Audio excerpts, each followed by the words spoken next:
about facts. Votes.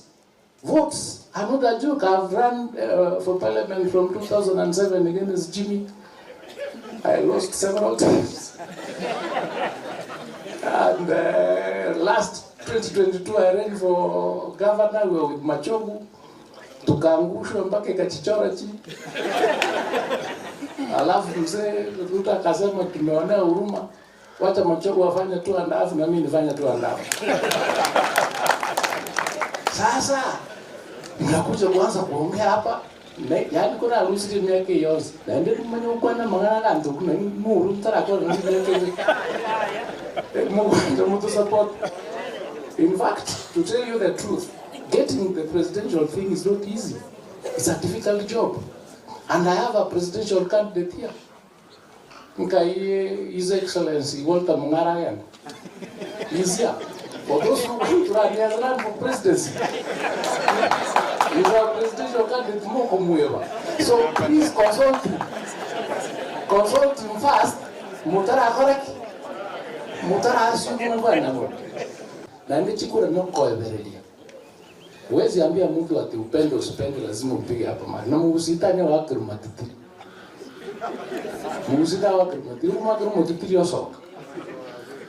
So you cannot get 100%. If you are lucky to get 35%, well and good. But let us know that we are one people. Let us be organized. We have exams that are coming. This is going to be the biggest exam that has ever been done in Kenya. 3.4 million students, learners are going to sit for exams this year. And thank you, Father, for talking to the students. We want each one of you to talk to our students, to talk to our learners, to talk to our teachers, to support them so that we can be able to do an exam that is even cleaner than the one we did last year.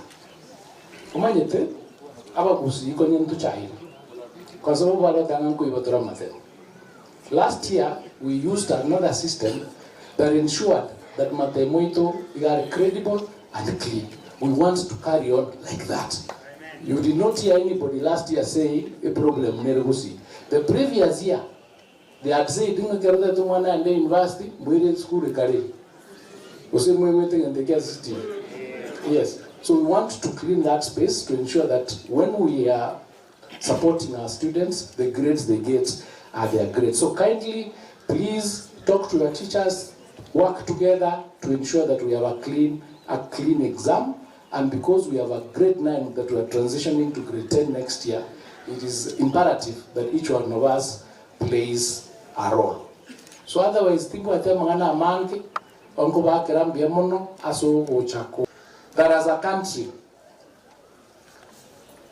as a country, when we look for these positions, let us be truthful, let us be honest, let us criticize with facts.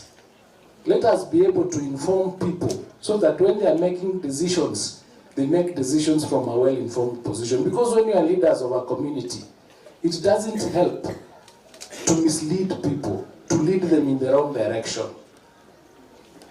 Because the losses suffer because of that misleading. Sometimes you cannot recover them. Mheshimiwa Sero here has mentioned, and I think it was Ogamba who said, that in this county, there are no roads that were came out. That is because in the leadership, you need to be able to have gone to the table where budgeting is being done and push for those roads to be in the budget. You cannot get those roads from here. I can't, for example, stand here and tell you I'm going to give you this road if I have no plan on how to budget it. So you have to go in there, ensure that whatever is needed in the community is budgeted for, because that's where we get elected. As a group, as a team, it doesn't help to say this government, being strategic on how to ensure that we get the resources that we deserve. I've just been a minister for a year.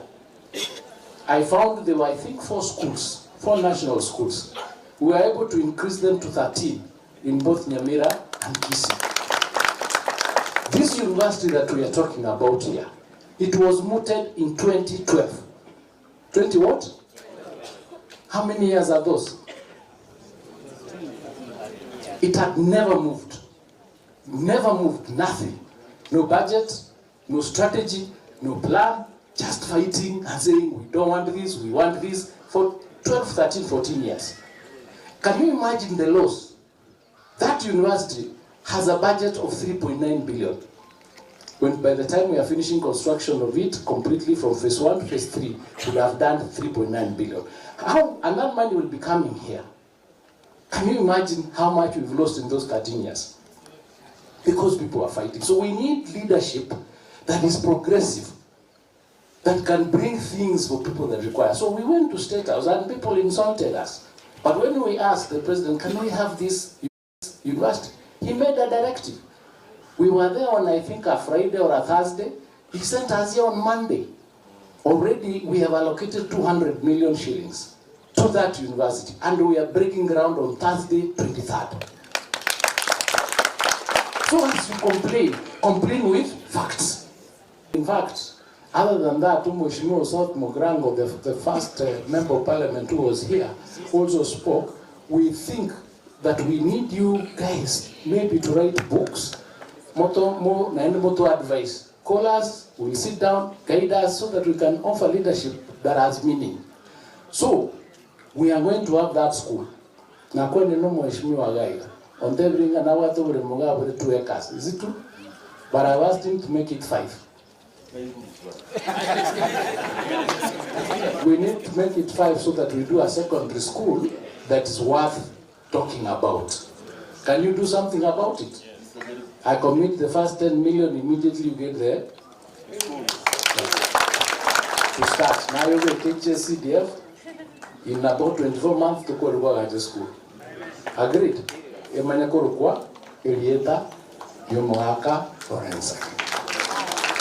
he was the first minister of education. We need to do that. You also whatever 1 million, please write, ask the head teacher to write. We will very quickly release that million to support.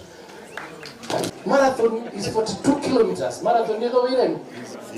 Kerra, the 35-kilometer mark has a point of no return. Lakini Kerra has a race. Come 100 meters. Kerra marathon is 42 kilometers. Whatever kwa huyu. Ngoi kono na nini kilomita 17. So let us be careful about what we are telling our people. It's a straightforward thing. Now, ladies and gentlemen, it's a straightforward thing. Now, ladies and gentlemen, it's a straightforward thing. Now, ladies and gentlemen,